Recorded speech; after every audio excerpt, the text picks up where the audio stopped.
Hello, I'm Patrick Jamison, and today we're going to install the CGI Sentinel Horizontal Roller Series 120. In today's video, I'm going to unpackage the product and show you some of the suggested tools you'll need for this install. Here's the Sentinel Horizontal Roller. It is an XO configuration.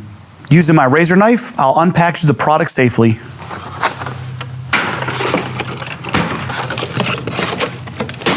I'll now remove the screen to prevent damage to it.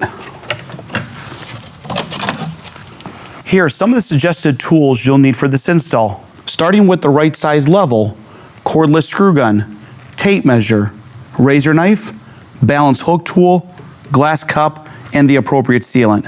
To recap, I've now unpackaged the window and showed you some of the suggested tools you'll need for this install. In the next video, I'm going to show you how to properly install and seal the Sentinel HR120.